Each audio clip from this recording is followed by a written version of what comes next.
asam urat ya. Jadi asam urat itu kan sebenarnya ya uric acid gitu kan. Jadi kalau kita bicara tempe, ya tempe itu ya fermented gitu kan.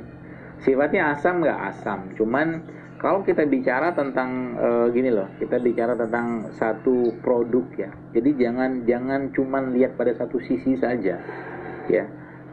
Maksudnya gini.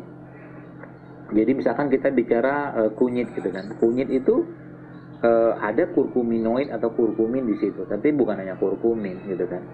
Jadi kalau sebenarnya kalau kita bicara tentang asam urat, pemicunya justru malah ketakseimbangan di pencernaan atau memang ada bahan-bahan tertentu yang menyebabkan orang itu akhirnya tinggi asam uratnya. Contoh misalkan kalau misalkan kita makan tempe digoreng gitu kan, tempenya digoreng, kemudian tempenya itu digoreng, ya dimakanlah seperti biasa kita makan tempe gitu kan, ya tiap hari makan kayak begitu, ya nggak salah tempenya tapi salah minyaknya, bukan salah minyaknya, mungkin pemicunya minyaknya tadi, minyak gorengnya itu. Tapi kalau anda makan tempenya saja, yang pernah saya ajarkan gitu kan, tempe ya udah di blender aja mah, tempe mentah bahasa kita gitu kan, meskipun nggak mentah gitu kan, blender sama campur madu, campur kurma, campur jahe sedikit, itu justru malah sangat baik gitu kan, asal jangan berlebihan, ya seperti itu.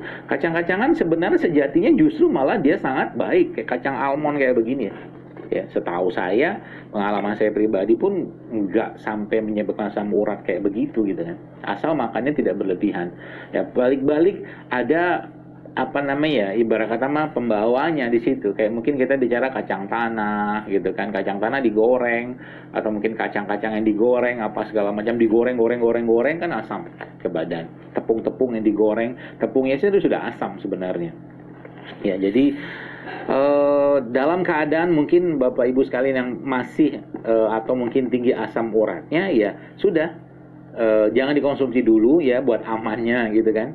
Dan Anda mulai perbanyak puasa ya, minum air putih yang lebih banyak, kemudian rimpang-rimpangan yang hangat seperti jahe ya, kapulaga, serai, lengkuas gitu kan.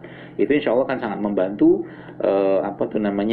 memperbaiki metabolisme, karena asam urat itu ketakseimbangan kan sebenarnya kan.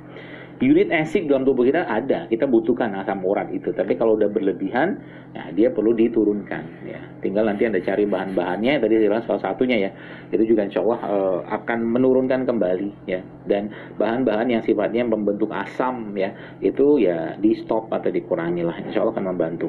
Allah alam.